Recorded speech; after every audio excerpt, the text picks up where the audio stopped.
Hi everyone, I am Robert J. Claro, the team leader of Team Ekbalo. I'm honored and excited to share with you my testimony from our mission trip. So this testimony is not just mine but also of my teammates, their sacrifices and hard work, and of course, their love for the Lord and for the people, and of course, for the glory of God.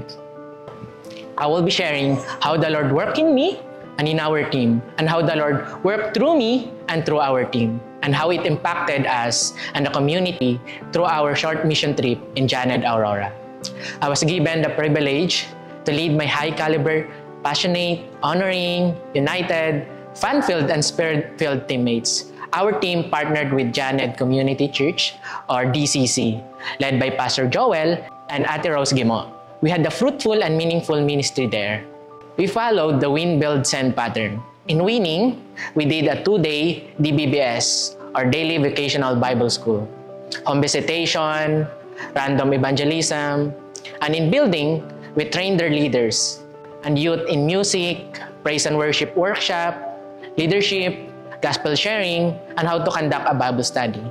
And then, in sending part, we challenged their member to share the gospel after modeling it to them and training them. One of the extraordinary moments on how the Lord worked in our team was one night after our team devotion, we were having a team talk and our prayer time led by Ate Christine when the Lord gave us a burden on how to maximize our stay in the community. A little background of the church. They are experiencing abandonment because many times their pastor have left their church. Na-sense namin as a team that the Lord wanted us to encourage them, to challenge them to step up in the leadership of their church because they don't have a resident pastor and they are often abandoned. So we prayed inside the church corporately. And wow, we really felt the Lord as we were praying for their church, for the people, for the leaders, and also for us who were ministering to them. And it led us to change our training materials for them. We trained them how to share the gospel, how to lead and conduct a Bible study, and in order for them to step up and own the calling of their church. And praise God for the result. We receive updates from the youth we train that they are sharing the gospel to their classmates.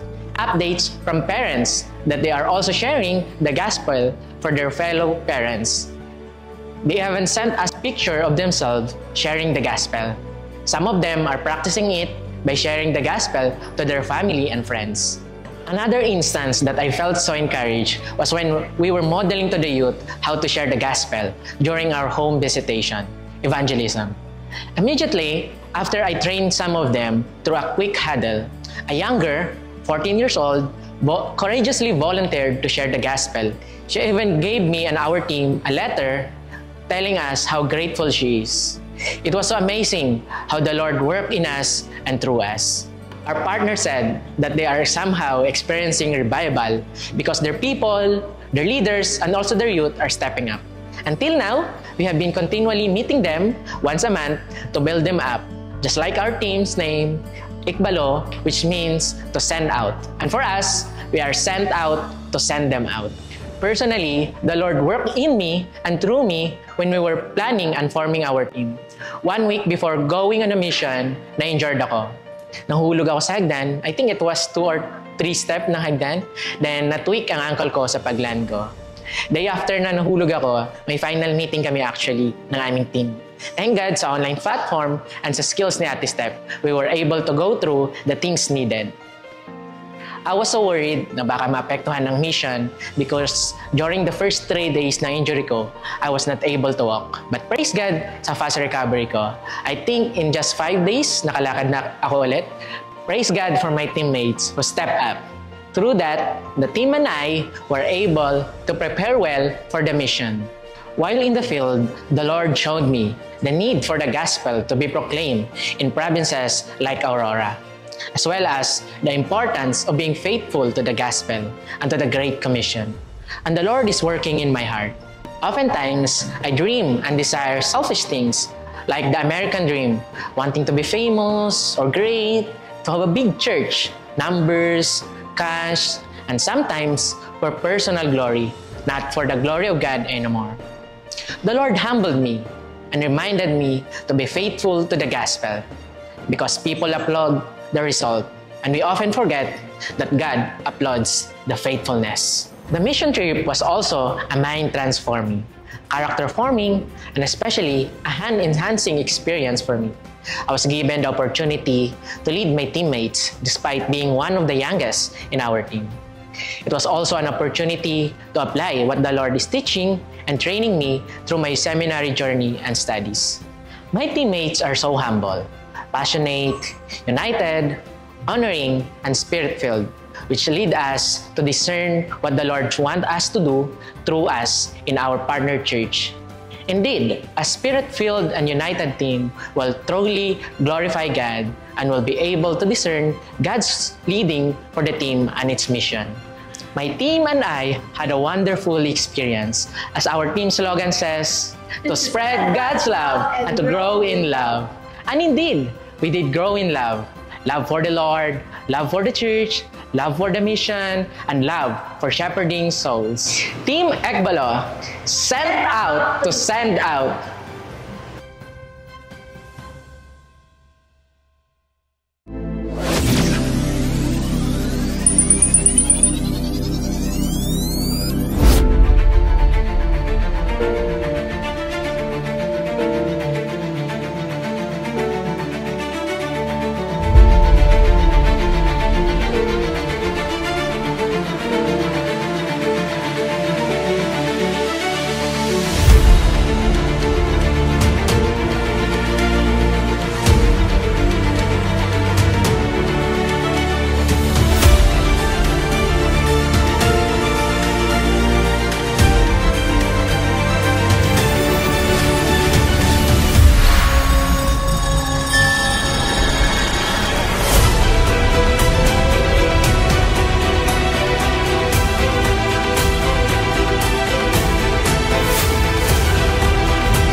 It's so good to praise God in this place. Amen. That behind of every praise that we have right now is a testament of who God is in our lives. The very core of our breath in our lungs is the very essence why we need to praise God. Amen. Because there's a trust, there's a hope that in the midst of our praises to Him, our joy remains. The peace of God in our lives remains. And I pray that in the circumstances and situations of your life, of our lives, may we find ourselves trusting God more and more. What is the deepest scar that you have right now? What is the situation you are in right now that causes you to trust more to God? I pray, why won't you trust God this moment? And I assure you, God is so faithful enough to know that He will never leave you nor forsake you. Amen. So Lord, I pray that as we breathe this life, as we sing songs, O Lord,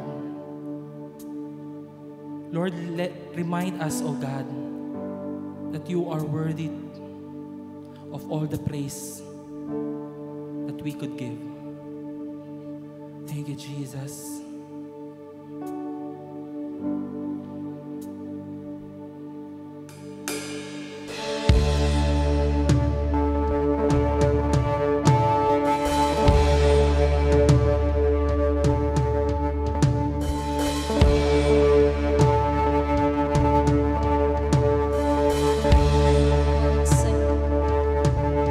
Christ is my firm foundation,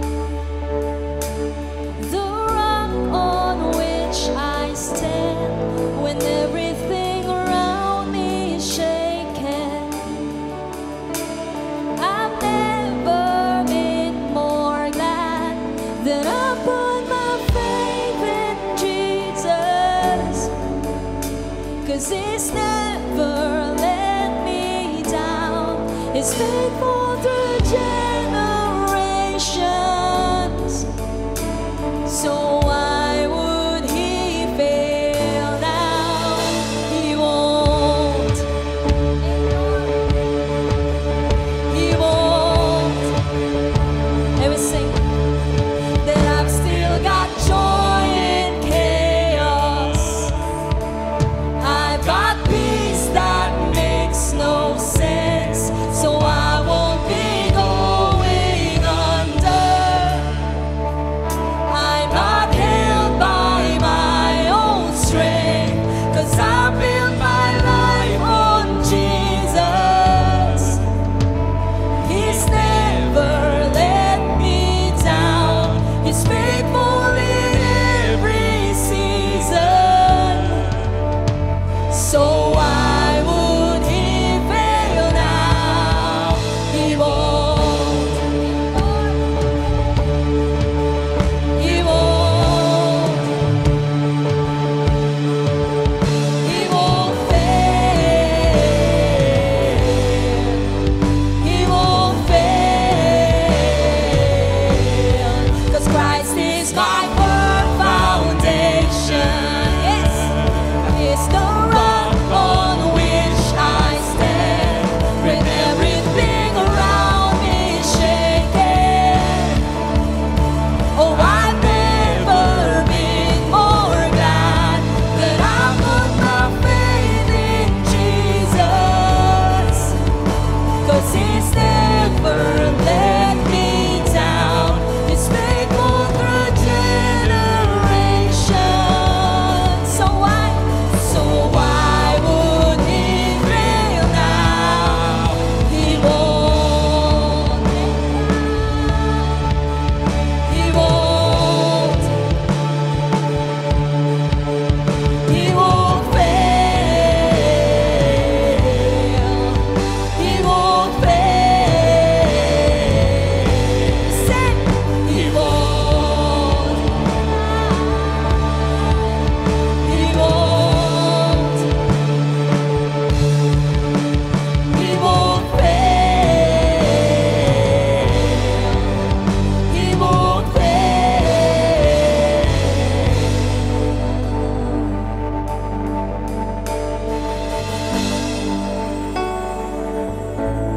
If He hasn't failed you then, He won't fail you now. Because He never stopped loving you. He never stopped fighting for you. He is your firm foundation.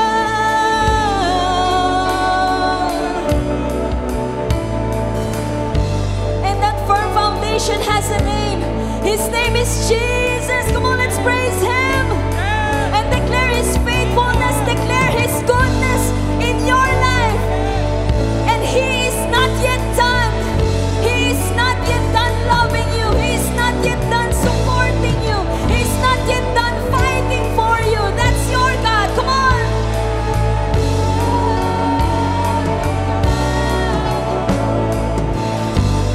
We place our faith in you. We put our trust in you.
lamang.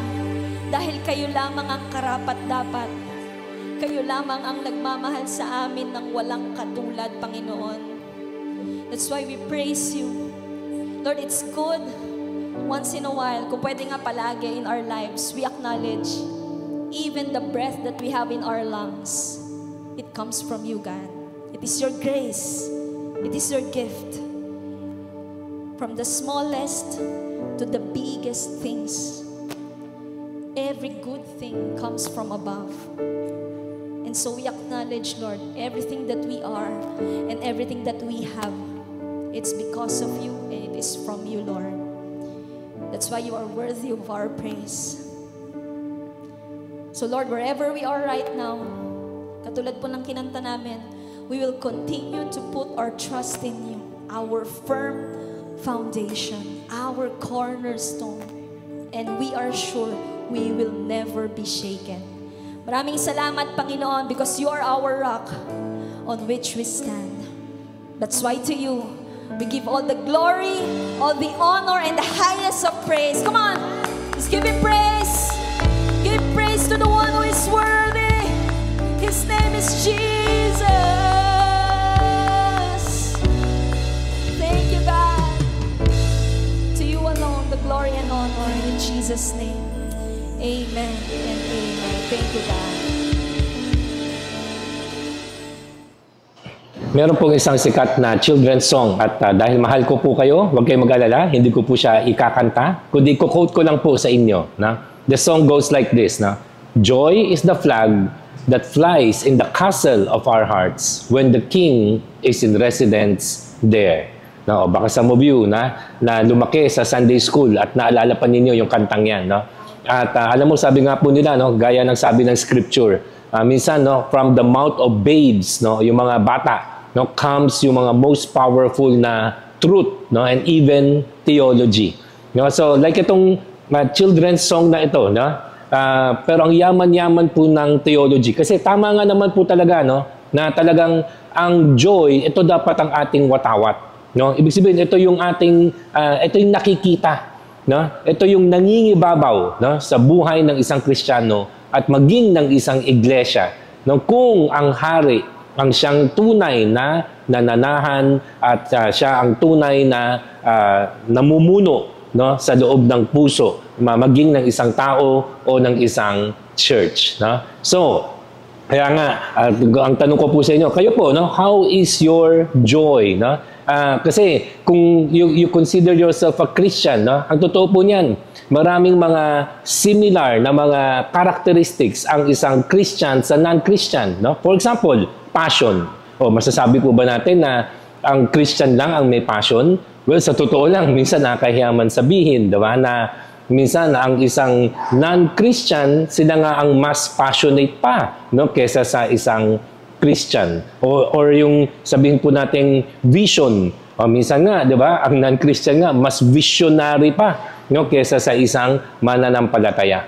Pero ang isang bagay na sure, wala ang isang non-Christian na dapat meron at nangingibabaw ang isang Christian. Ito ay walang iba kundi ang joy. Kasi ang joy, supernatural po siya. This is something na, it's not something na we can manufacture on our own. This is not something na ginusto lang natin. Hindi po ganun yun. This is something that is given. And this is something that we can only receive from God Himself. Ito yung joy. At isa pang characteristics ng joy ay ang joy, hindi lang siya supernatural, hindi lang siya divine, siya ay consistent din.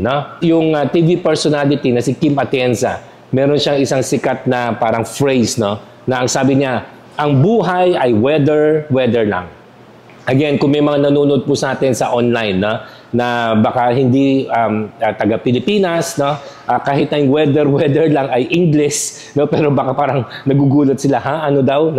So our foreign friends, kasi yung the word weather, ito yung ang translation nito sa in Tagalog is panahon, no? So literally in Tagalog, no, ang buhay ay panapanahon lang, no? Another way of saying life has its season, no? Ibig sabihin, sometimes situations na find us na sometimes we're up, sometimes we're down, sometimes we're in the mountains, but sometimes we find ourselves in the valleys, no? So that is what this saying is meant, no? Na ang buhay or life, no, is seasonal, no? Pero in Tagalog, Taglish, no, sabi ni Kim Atienza, ang buhay ay weather lang, no? At minsan, no, meron din tayong English na phrase kung saan we are being warned of beware of fair-weathered friends, no? Pag sinabing fair-weathered, no, ibig sabihin, ito yung mga kaibigan po natin na nandyan lang pag good times. Oh, ayan, no?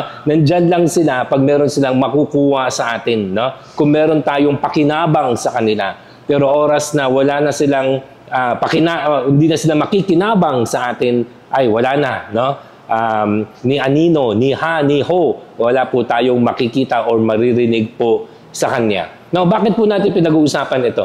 Kasi ang topic po natin sa araw na to, mga Horizon Online Champs, ay na weather, joy. Na? Pero, pansinin po ninyo yung spelling natin ng weather. Hindi po siya weather na panahon. Na? Hindi po siya weather na W-E-A-T-H-E-R. Instead, no, it is W-H-E-T-H-E-R. No? Pag sinabing weather, no, ang ibig sabihin nito ay yung or. No? So, pag sinabing weather, joy, ibig sabihin na, yeah, it's true. No? Life is seasonal. No? Life is unpredictable. There are circumstances and situations beyond our control. But, no, what the scriptures, no, is teaching us is no matter what is happening around us, no, our joy should always be constant. No? Kaya nga, joy is consistent. No? Joy is predictable. No?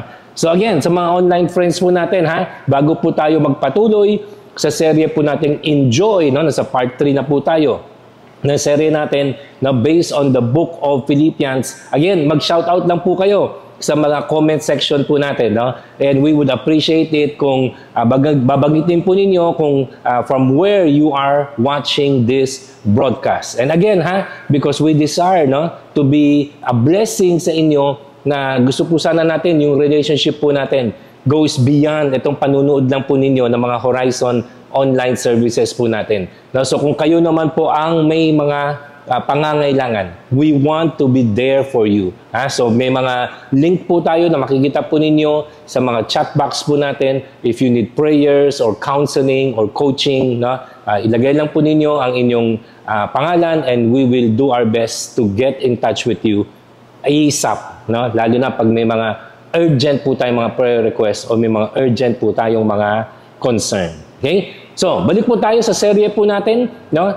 Last week, medyo na pasadahan na po natin itong passage po natin for today. Philippians chapter 1, verses 27 to 30. No? Pero may nakita po ako dito while I was preparing this message. No? And nakita ko itong verses 27 to 30.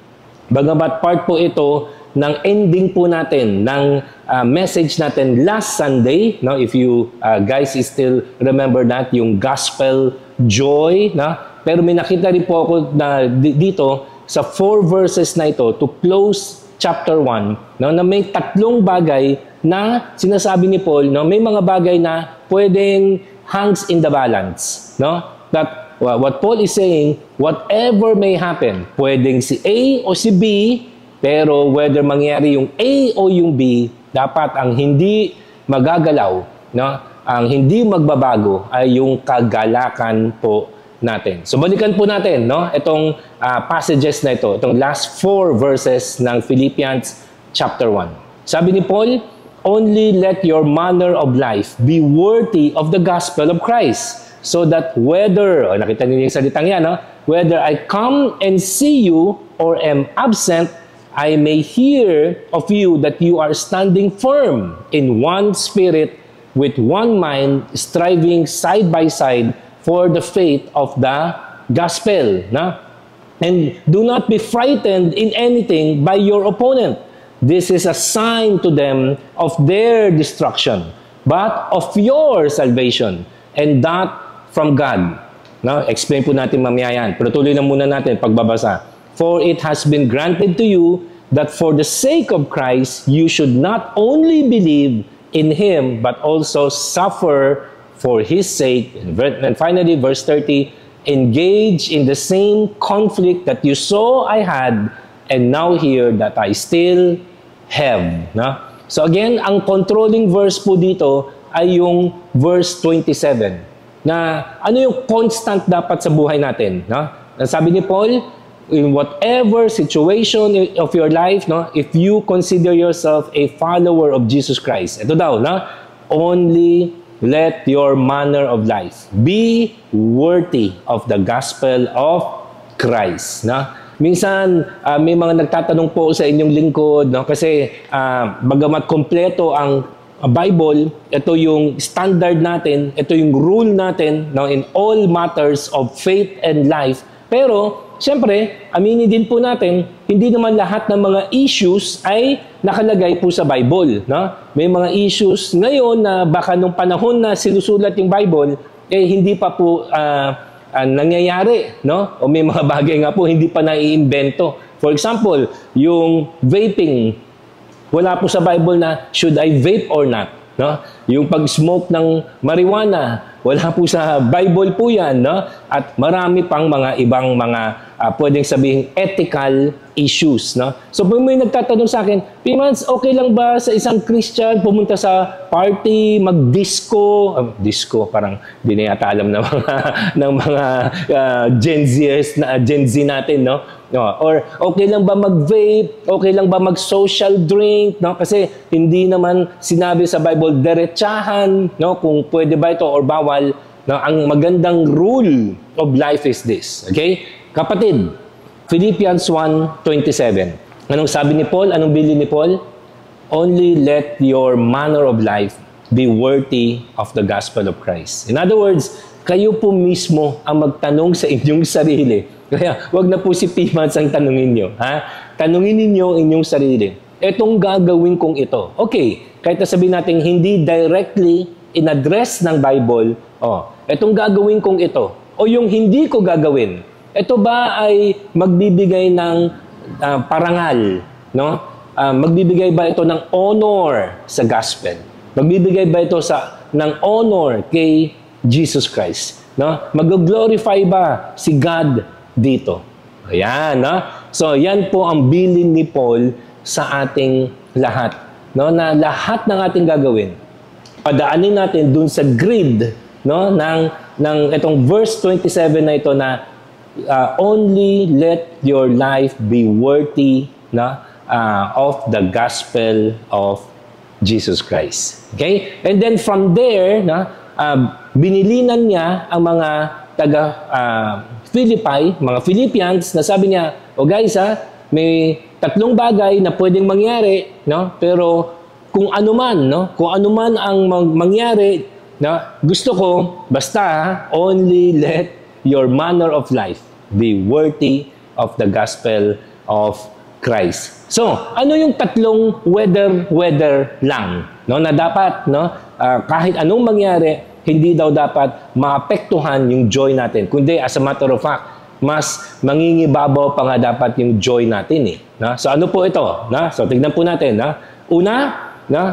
Ang usaping joyful, whether the leader is present or absent.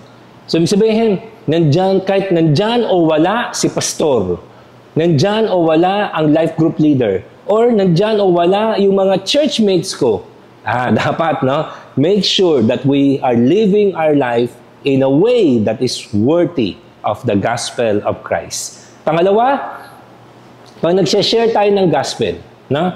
Alam natin, hindi natin control ang response ng ibang tao. Na, tama po ba? Na, pero ang sinasabi ni Paul, whether they receive Christ or not, no? Dapat hindi naapektuhan yung joy mo at dapat ikaw, no? Hindi mo control ang reaction nila, pero ikaw, ang reaction mo dapat always, no? Make sure that it is worthy of the gospel. At yung pangatlo, no, yung reality. Na sometimes, no, we don't only get rejected for our faith, but sometimes we also even get persecuted. And yung reality na yes, no, listen to this, mahalaga ito, na even Christians and even the most committed, even the most godly Christians are not exempted from pain and suffering. So, whether tayo ay maganda nangyayari sa buhay natin, puro blessing, wow, praise the Lord. Pero kung inalaw naman ni Lord na may suffering, sana, ang sabi ni Paul, I pray, hindi magbabago yung joy ninyo. As a matter of fact, it is during these times na yung kung kailan pinakamahirap, dapat dun nga na inaalaw natin yung joy ng Panginoon, yung joy ng gospel, ang siyang mag-sustain sa atin. Okay? So are you ready for the Word of God? Mga Horizon Online champs po natin. So balikan natin itong tatlong weather lang na mga bagay. Una, na pwede natin tawagin for the sake ng outline, pwede natin tawagin people issues. People issues. Again, ito yung issue na nandyan o wala yung pinakamalapit mong kaibigang Christian, disciple maker mo, pastor mo, leader mo, or simply kapwa Christian mo. Nandyan sila o wala, dapat tayo consistent. Okay? Balikan ulit natin itong verse 27. Only let your manner of life be worthy of the gospel of Christ, so that whether I come and see you or am absent, I may hear of you that you are standing firm in one spirit, with one mind, striving side by side for the faith of the gospel. I'll explain natin ng konti po itong passage na ito. Kasi nga, siyempre ito, sinulat po ito almost 2,000 years ago. Many Bible scholars, habang tinitrace nila yung story ni Paul, yung chronology ng buhay ni Paul, actually kung tama yung hinala po natin na itong letter to the Philippians was written while Paul was under house arrest. Ito yung Acts chapter 28, if you remember. Okay? So, after that, nung time na yon, dito daw niya sinulat itong letter na ito. Right? Ngayon, isa sa mga laging nagko-correspond, laging nagki-keep in touch with Paul ay walang iba kundi itong church in Philippi. Kaya nga mahal na mahal ni Paul ito If you remember, yung isang series natin na binacktrack natin, trinace ulit natin yung history ng church in Philippi kasi na-record po ito sa Book of Acts. So, pero during the time of this writing, hindi pa po sure kung anong mangyayari kay Paul. Now, alam na po natin, looking back, na after 2 years, pinalaya si Paul. Okay? And he was able to resume his missionary journey, and some Bible scholars said he lived for another 5 to 7 years, and then he died, ironically, in Rome again. But that's another story for another time. Okay? So, alam po natin na eventually, napapalayain si Paul after 2 years ng house arrest. But during this time na sinusulat niya itong letter na ito sa mga Philippians, hindi pa po alam kung anong mangyayari sa kanya.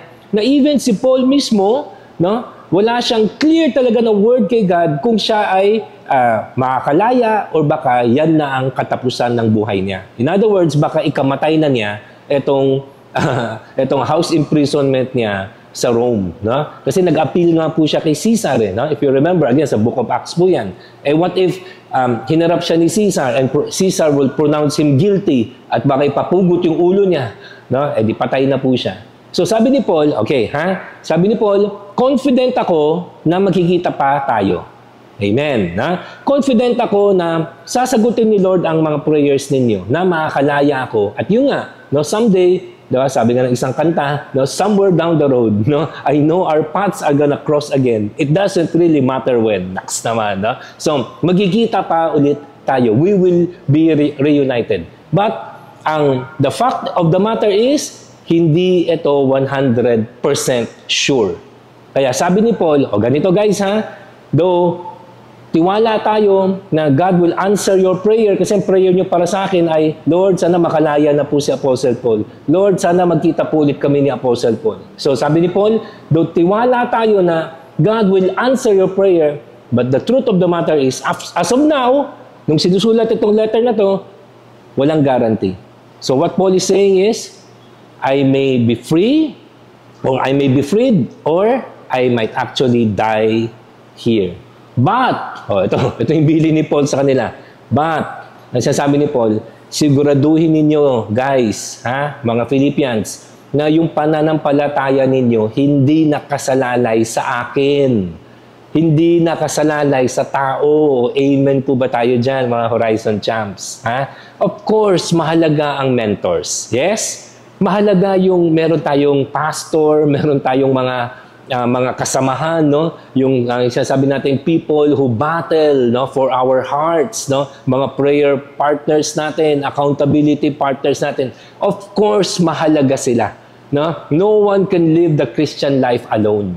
But, pakilagay muna natin sa comment section, but, okay? Ayusin niyo yung spelling po ninyo, ha? Okay? But, okay? Iba yung kailangan natin sila, we need each other, tama? Pero iba naman na baka mamaya gawin natin sila na ang maging source ng faith natin. Baka sa kanila na tayo dumedepende. Di ba? Baka mamaya sila na ang pumalit kay Kristo o sila na ang pumalit sa Holy Spirit pagdating sa pagpapatuloy ng Christian life natin. So pag ganun, no, ay hindi na po maganda yan. Kasi nagiging man-centered na po. No? Baka nga, baka tayo, no? In the name of honoring, baka ang totoo niyan, baka nagiging people pleaser na po tayo. No? Can I have an amen on that, mga Horizon Online Champs? So, honor your leaders. No? Huwag tayo mahiya, matakot, mag-open sa ibang tao. No? Humingi ng panalangin, humingi ng tulong, basta, no? Siguraduhin lang natin na ang object at yung source ng faith natin ay si God pa rin. Na okay? Na yes, as important as people are, but at the end of the day, no, my faith is not dependent on people. So meaning, okay, mahalaga yung leader ko. Pero kunyari lang, wag naman, Kunyari nag-backslide yung leader mo. O ikaw, magpapatuloy ka ba? Siyempre, mahal natin mga pastor natin. Sana naman. Pero kunyari lang, worst case scenario, nag-backslide o na-skandalo yung pastor mo. Magpapatuloy ka ba? Pag na-stumble ka, tumigil ka, baka ang faith mo nasa pastor mo, nasa leader mo, nasa tao. Nakuha po natin? No? So, isasabi natin yung unang weather ay yes, no? Di maganda kung nandyan siya. Maganda kung nandyan si Paul. Pero sasabi ni Paul, guys, huwag niyo kong gawing kapalit ni Kristo, Baka mamaya, idolatry na yung ginagawa ninyo. Amen ba tayo dyan, So, huwag sobrang magtiwala sa tao. Huwag sobrang maging dependent sa tao. To the point na baka mamaya, pag wala sila, hindi na rin tayo magpapatuloy. Kaya nga ako personally, gusto ko po yung sa Joshua, no? Yung sa dulo ng Joshua. Tapos hinamon ni Joshua yung mga tao, if you remember that. No, sabi ni Joshua, choose you this day whom you will serve. Pero, so hinamon niya yung mga tao. Pero hindi pa niya hinihintay, at hindi na talaga niya hinintay, yung response ng mga tao, biglang sinabi niya, but as for me and my house, daw? We will serve the Lord. So, ibig sabihin, no, si Joshua, nagpasya na siya na, guys, gusto ko sumunod kayo sa Diyos. Pero, sumunod kayo o hindi. Basta ako at aking buong pamilya, kami ay nagdesisyon na as for me and my house, we will serve the Lord. O kayo po ba? Ganun po din po ba ang commitment nyo? Ganun din po ba yung pre-decision ninyo, PRE? No, na ang inaano ninyo, no? Lord, sana lahat kami hanggang dulo, walang bibitaw, no? Walang tatalikod. Pero Lord, kunyari lang, worst case scenario, no? Kung may mga tumalikod man, may mga umayaw man, Pero ako, Lord, desidido ako. Talagang ako, I have already made up my heart and my mind na ako magpapatuloy ako hanggang sa dulo. Di ba? So, ganun din po ba ang pananampalataya po natin? No, gaya ng ano yung ina-exhort ni Paul sa mga Philippians na bumalik, magkita pa tayo, hindi, mamatay ako o mabuhay pa, pero basta kayo, ha? No? Whether I see you or I am absent from the body, ibig sabihin patay na, basta kayo, ha? Gusto ko, no? Na mabalitaan ko na basta kayo, nagpapatuloy kayo sa inyong pananampalataya. Okay? May dalawang word po na ginamit si Paul po dito. Na tingnan po ninyo yung screen po ninyo. No? Una, yung salitang standing. Na? At yung pangalawa, ay yung salitang striving. Itong dalawang verb na ito. Ha? So pinapakita po dito parang yung serious na effort. Na? Lagi po natin sinasabi, Christianity is not opposed to effort. It is only opposed to earning. Parang ganun din ang grace. Grace is not opposed to effort. It's only opposed to earning. Kasi you cannot earn grace. You cannot earn your salvation. Pero yung nag-e-effort ka, para you can be who God wants you to be, para mag-grow ka sa faith mo, ay, hindi po pinagbabawal ng Diyos yan. Kaya dito, may dalawang verb po siyang ginamit. Una, standing, tapos yung pangalawa, striving. Yung standing po is a military term. Alam ko, marami sa atin, malamang civilian, Hindi naman siguro marami mga nanonood sa atin ng mga may military background. Pero I think all of us, kahit na civilian tayo, ma-imagine natin yung discipline ng isang sundalo. Diba? Yung tindig niya, yung posture niya, lalo na in times of war. So dapat ganun din daw ang posture natin. Kung di po ako nagkakamali, ito ring Greek word na itong standing, ito yung ginamit din po doon sa Ephesians, doon sa armor of God. Naalala po ninyo yun? Yung sabi po ni Paul sa mga taga-Ephesians naman, sabi niya, after having done everything, to stand. So kailangan nakatayo, nakatindig. So ibig sabihin yung alertness. Okay, bakit? Kasi nga nasa time of war po tayo.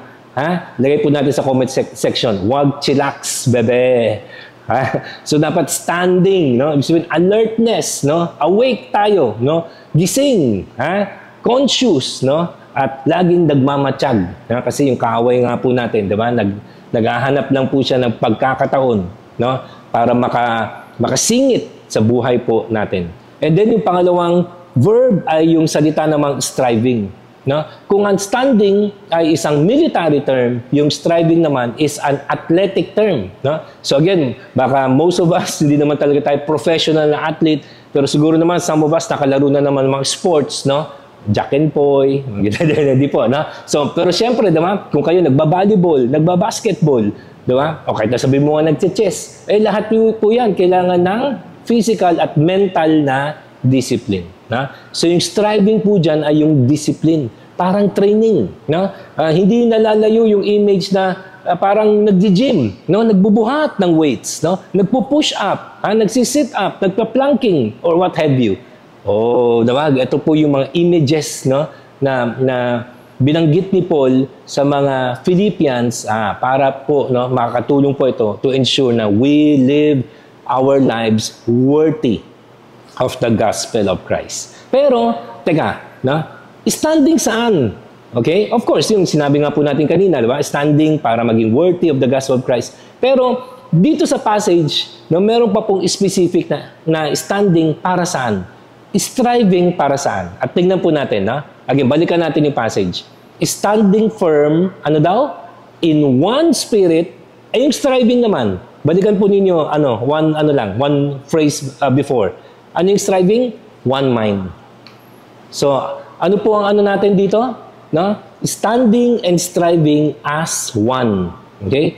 Next week naman po, as you continue to tune in, pag-uusapan naman po natin, yung joy in unity. Kasi, aside from joy, isa rin pong tema ng Philippians, yung unity, yung pagkakaisa ng iglesia. Pero sige, next Sunday na po yan. Pero mahalaga po pala ito.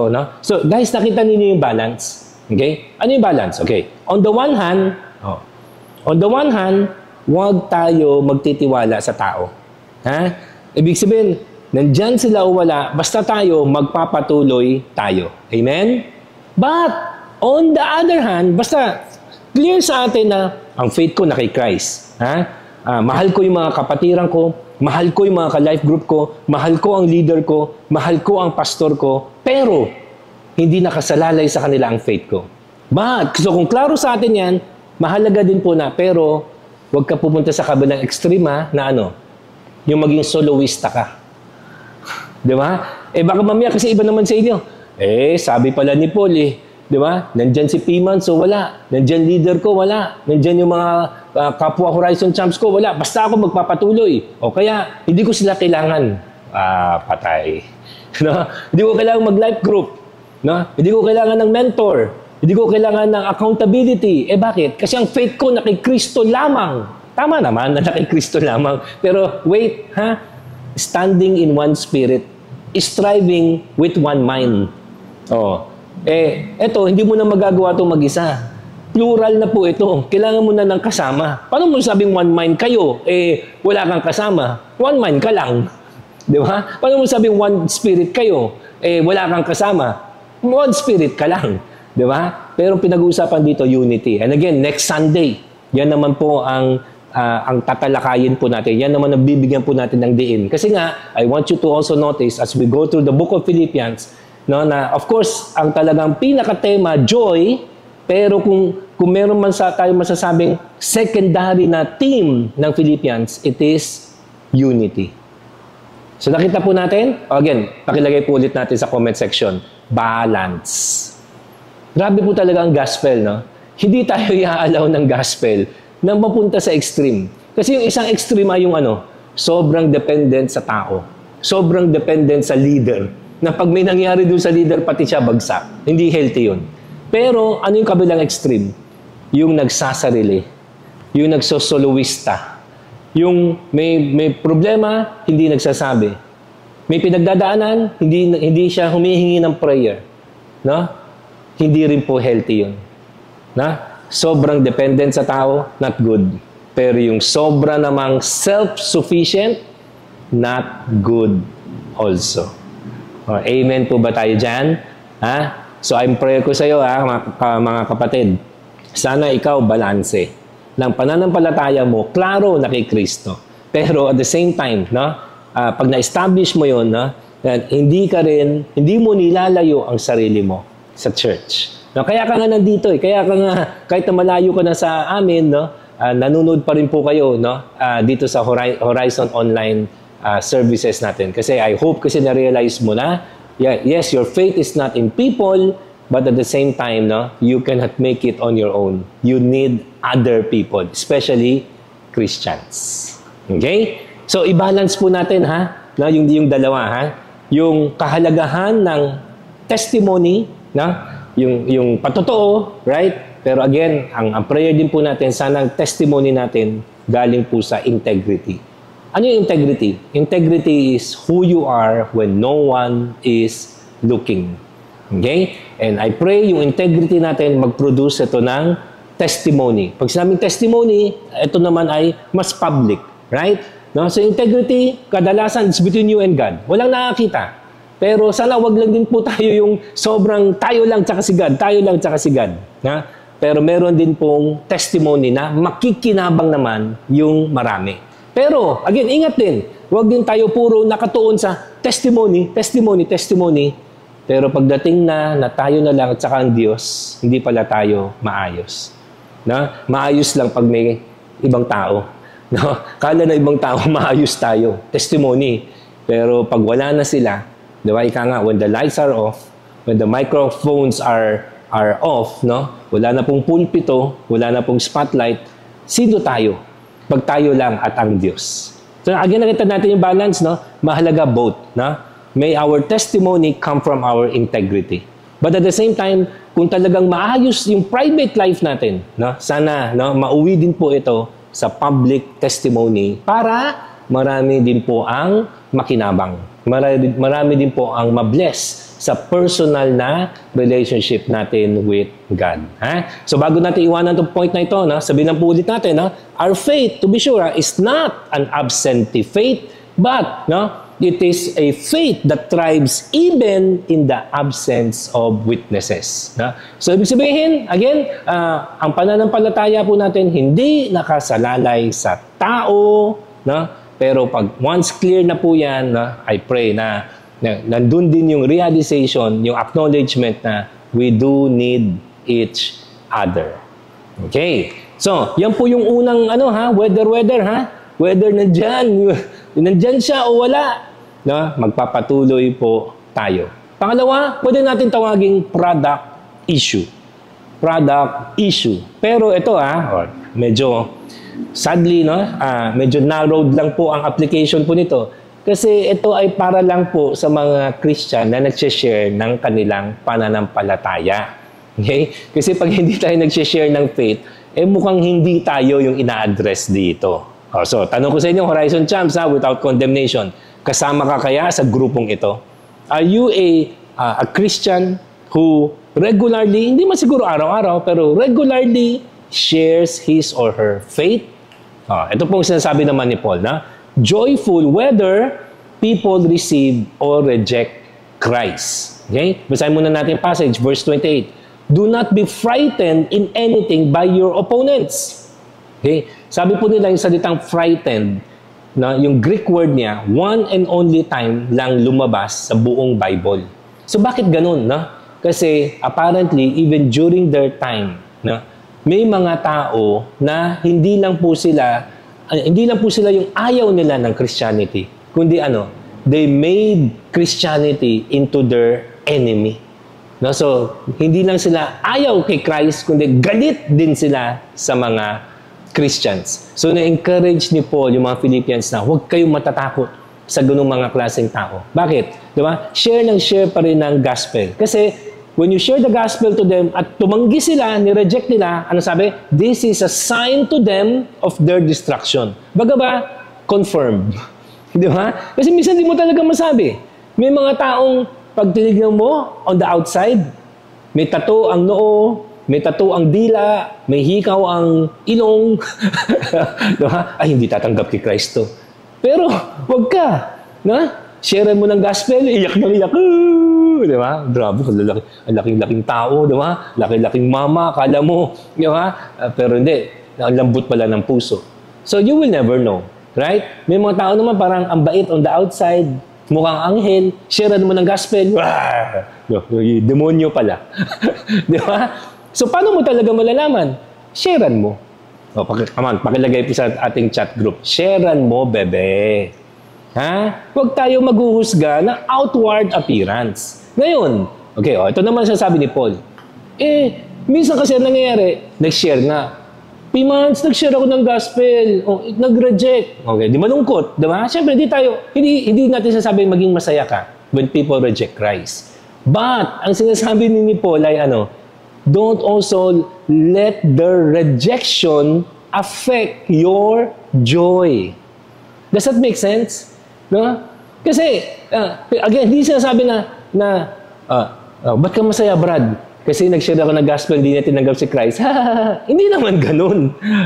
Siyempre, tama lang na may burden. Di ba? Tama lang na may times nagpe-pray tayo, umiiyak tayo. Iniiyak natin yung mga burden natin kay Lord. Di ba? Whether yan ay tao, yan ay grupo, o minsan nga, pati bansa. Right? Naranasan ba na ba ninyo na yung tatawag nilang mataimtim na intercession? Di ba? Hindi po, hindi po mali yan. And normal sa Bible yan. Pero, dito again, binabalance lang ulit tayo dito sa Book of Philippians na at the end of the day, it's okay to have burden. It's okay to feel sad when people reject Christ, but not to the point that it affects your joy. Not to the point that it affects your relationship with Christ. Amen po ba tayo dyan? Again, babalikan lang natin. Ano nasasabi ni Paul? Again, balance lang din. Yung balance lang din po. Na baka, mamaya sa sobrang lungkot natin, hindi natin tinanggap si Christ. O dahil hindi natin tinanggap si Christ, ayoko na mag-share ng gospel. Huwag naman ganun. Kasi, di parang, balik na naman ulit tayo dun sa point number 1. Di ba yung sabi natin sa point number 1? Na, huwag mo i-allow yung other Christians, no? Na, kasi, hindi nagpatuloy yung pastor ko. Yung pastor ko nag-fall into sin. Kaya ako, di ba, na-stumble ako. Ayoko na rin maging Christian. Sino ba ang Lord and Savior mo? Pastor mo o si Jesus? Tama? So, just as don't let Christians affect your walk with Christ, ito naman pangalawa, don't also let non-Christians affect your walk with Christ. Tama? Kasi pwedeng both eh. Pwedeng mga iba, dahil nag-fall yung pastor nila, nag-fall yung leader nila, nasaktan sila, okay lang naman masaktan. Pero minsan, to the point na hindi na nagpatuloy. Mali yun. Okay? Tapos mga iba naman, ang nag-affect sa kanila, hindi kapwa nila Christian, kundi somebody siguro na mahal nila, no? Pwedeng parents, pwedeng kapatid, pwedeng, close friends, shineran mo ng gospel, ni-reject si Christ, dahil doon, ayaw mo na rin maging Christian. Di ba? Nakuha po natin? No. Kaya nga, whether, ibig sabihin nga, siyempre maganda kung tumanggap, kung pwede nga lang, lahat ng tao tumanggap kay Christ Amen? Di ba? Pero ang reality, hindi talaga lahat tatanggap kay Christ. Kasi sinabi na rin sa scripture, enter through the narrow gate. For wide is the gate that leads to destruction. Ang masakit na katotohanan ay, mukhang at the end of the day, mukhang mas marami pa rin ang magre-reject kay Christ kaysa sa magre-receive kay Christ. Yan ang yan ang sad po na reality. Ang mga iba nga, hindi nga lang magre-reject kay Christ They will even hate you. Ito baka, I think hindi naman malayo na i-assume ko some of you nakaka-relate kayo rito. Tanong ko kayo mga online champs. Naranasan ba ninyo to be hated? Ito, hindi na po ito, rejected lang to be hated simply because you became a Christian. May ganun Di po ba? Na ni-resent nila yung pagiging Christian mo. Mga nabalitaan nga po, some of our friends na dati manginginom, naging Christian, hindi na umiinom, diba? Umiinom pa rin ng tubig. Pero hindi na manginginom. Tapos nagalit daw sa kanya yung mga friends niya kasi simply because hindi na siya sumasama sa kanila sa pag-iinom. Pero willing naman siya sumama sa mga friends niya sa ibang mga lakad. Huwag lang inom. Pero hindi. Dahil ayaw na niya uminom, nagalit na daw sa kanya mga friends niya. May ganun ikaw hindi ka na nag-cheating, hindi ka na nagpapacheat. Di ba? Nagalit na sa'yo. Di ba? Sabi, nagbago ka na. Siyempre, Christian ka nga dapat lang nagbago ka na. Pero ito yung masakit na katotohanan. Ito this is a very sober truth. Remember may passage sa Bible, sabi ni Jesus Christ, I did not come to bring peace, but a sword. And then kung babasahin niyo yung passage na yun, ang tinutukoy pa ni Kristo na minsan, ang nagdi-divide over Christianity, hindi natin pinag-usapan yung politics dito over Christianity ay father and son, mother and daughter, brother to sister, yung mga pinakamalalapit na relationship. Of course, siguro mas totoo din ito sa mga medyo sinasabi nila o tinatawag nilang third world, hindi na third world, yung mga close countries, yung mga countries kung saan hindi talaga tanggap, in some cases nga, hindi legal ang Christianity. Na kung saan pag naging Christian ka, pinapatay. Ang mga iba, pinapalayas talaga. So, I think sa ganung mga bagay, dito papasok po yung reality na sinasabi ni Apostle Paul. Na dahil naging Christian ka, may mga naging kaaway ka. Hopefully, hindi dahil ikaw yung galit sa kanila, pero sila ang naggalit sa'yo. Guys, ang sober truth, God loves everybody. But, sadly, not everybody loves God. Pero, ang sasabi ni Paul, sana, at the end of the day, kunyari, dahil naging Christian ka, disown ka ng magulang mo. Okay? Naging Christian ka, nakipag-break sa'yo yung boyfriend mo, girlfriend mo. Or, naging Christian ka, tinakwil ka ng mga barkada mo. O kaya, sinera mo sila ng gospel, ayaw talaga nila kay Christ. Be sad at the rejection. But I hope, hindi mo pinagsisihan yung pagiging Christian mo. O amen ba tayo dyan, mga Horizon Champs? Diba? Hindi ninyo pinagsisihan yung pagiging Christian nyo. Sana wala sa inyo nagsasabi na, ba't pa kasi ako naging Christian? Ba't pa kasi ako na born again? O yan, dahil dyan, galit sa yung magulang ko, galit sa akin yung pamilya ko, tinakwil na nila ako, o dahil dyan. Sana hindi, no? Sana, no? Masabi talaga natin ito. At kung kayo po ito, lagay po natin ito sa comment section, no? No regret, bebe. Amen, ha? Doon, totoo niyan, yun nga. Masakit to be rejected. Masakit din when they reject the gospel that we share. Pero I hope, ang sinasabi ni Paul, na don't let that affect your joy. Okay? Masama ba umiyak? Masama ba maging sad when people reject Christ? Masama ba maglungkot when people reject us because we became Christians? Hindi. Eh, paano yun? Sadness saka joy? Pwede ba magsama yun? Yes. No? Be sad sa mga bagay na you need to be sad. Pero wag mong aalisin.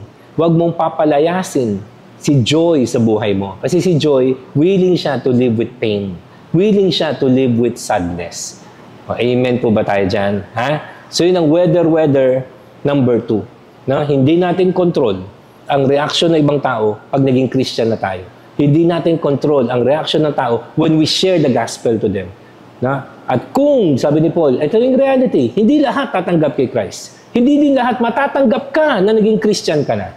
At sa mga time na ganun, malungkot man, pero sana nandun pa rin yung joy. And ano yung weather number 3? Ito, pain issue. Na alam ko, some of you might be thinking, 3 months, hindi pa ba pain yung number 2? Hindi, may kasamang pain yung number 2. Pero ito, mas matindi pa. Itong number 3, no? Pain issue. Ready ka ba dito? Ha? Lagay nga po natin sa comment section, handa ka bang masaktan? No? As if hindi pa sapat yung number 2, no? Pero meron pa po. No? Kasi again, ito yung reality din. Ha? Joyful whether we are receiving the gospel. Tama po ba? Na kayo, nung tinanggap ninyo ang Panginoong Hesukristo, sobrang saya ninyo. No? Pero, ang totoo din po niyan, part ng pagtanggap ng gospel is also the willingness to suffer for the gospel. Kasi sabi rin po dito, no, tapusin natin itong last 2 verses.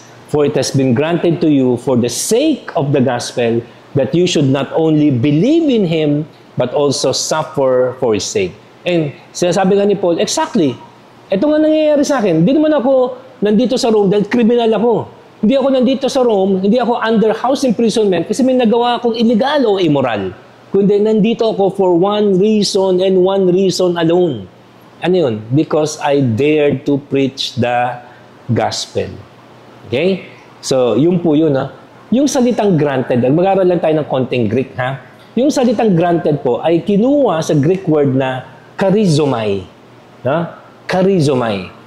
Ang root word niya, charis. Baka some of you Piman, sounds familiar. Yung charis, or sinasabi natin nakuha yung English word na, tingin kayo dito sa camera, na charisma. Oh, di ba? Na pag sinabing charismatic, ano ibig sabihin nun? Charis, na yung charis, dyan po nanggaling yung dalawang napaka-significant na word na hindi po pwede mawala sa Christianity. Ito yung salitang grace, tsaka ito yung salitang gift. No, parehong Greek word, charis. No? Ibig sabihin, gift. No? So itong granted is charizomai. From the root word charis, gift. Okay? Ano daw yung gift? Sabi niya, it has been granted to you not only to believe. No? I think most of us wala tayong issue na pag sinabing, salvation is a gift from God. Amen. Diba? Unless na lang ang salvation mo ay by works. Pero kung ikaw ay born again, evangelical Christian, I think klaro sa'yo na it is by faith, it is by grace, no? Not of works that you are saved. Tama po ba? No? So I think doon sa believing, wala tayong issue. Talagang gift talaga ng Lord yung salvation. Pero how many of us know na even yung salitang suffering ay granted, gift. Gift yung salvation, kaya ka naniwala, pero gift din yung suffering for the gospel. O baka some of you, Pimans, parang ayoko na. Gusto ko lang mag-believe. Sorry, hindi po pwedeng ipaghiwalay po yan. Na? Gaya ng gift daw ang to believe in Christ. No one can believe in Christ by himself. Na? Kaya ka naniwala kay Kristo dahil gift ni God yan. No? Binuksan ni God yung mata mo. Binuksan ng Diyos yung puso mo. Or else, you will never come to know Christ. Okay? Pero at the same time, even pala yung to suffer for Christ, gift din daw po yun.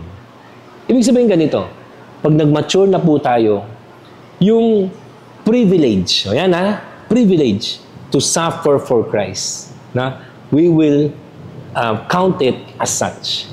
Siguro pag baby Christian ka pa, nag-suffer ka kay Christ, Lord, bakit?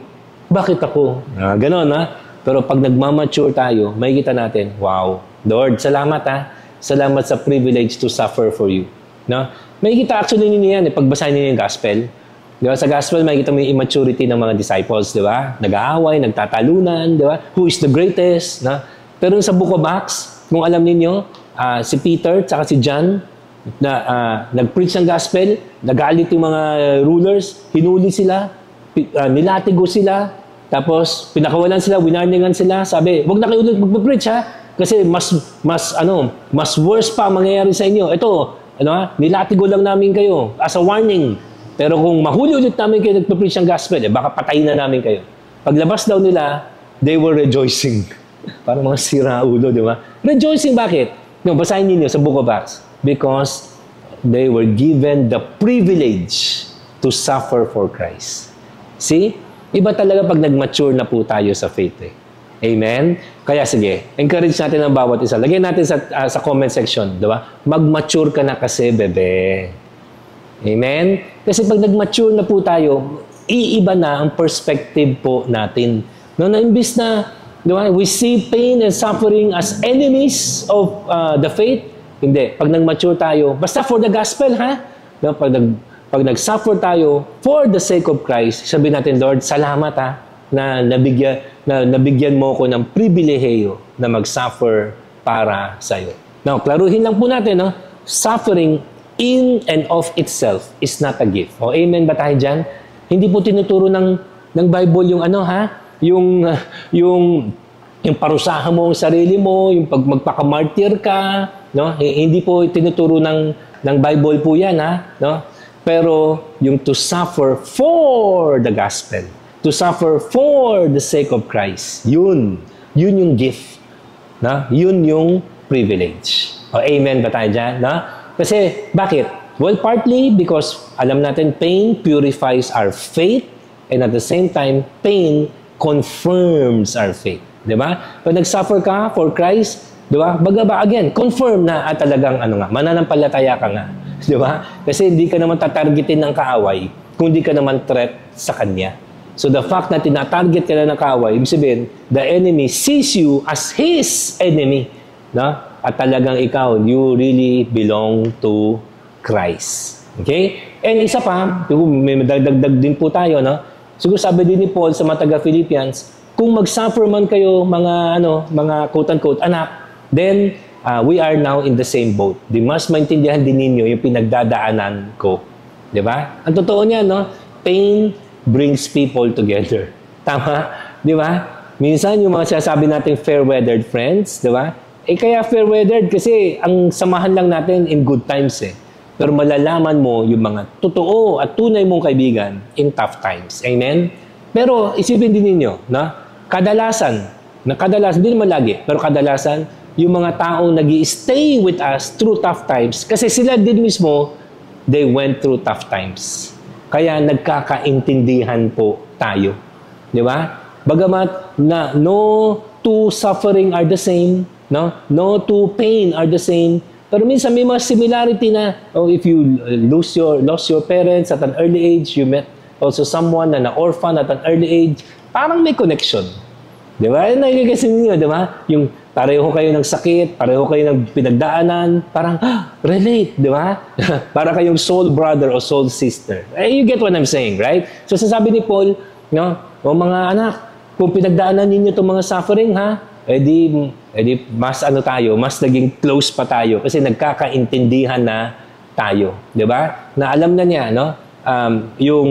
Yung love, yung compassion ng mga Philippians sa kanya, kay Paul, galing talaga sa empathy. Kasi sila mismo, pinagdadaanan nila yung pinagdaanan na ni Paul. So let me end with 2 questions. Kapatid, kumusta ka? Na? Ang sagot sa tanong na yan, pwedeng paiba-iba. Depende sa mood, minsan depende sa sitwasyon, minsan depende sa circumstance. Tama? So pwedeng ganito. Kung last week ko tinanong sa yan, pwede ang sagot mo last week sa akin, P-months, I'm good. Pero kung tinanong kita, this week, ang sagot mo, P-months, it's very bad. Pwede magbago kasi ang totoo niyan, pabago-bago ang sitwasyon. Pero kung sana tinanong kita ng a different question, meron ng konting angle, ibang angle, kumusta ang faith mo? Sana ang sagot mo consistent na kahit anong nangyayari, kasi pwedeng in good times and bad times, ito, P-months, joyful pa rin. Joyful pa rin sa gospel, joyful pa rin sa Lord.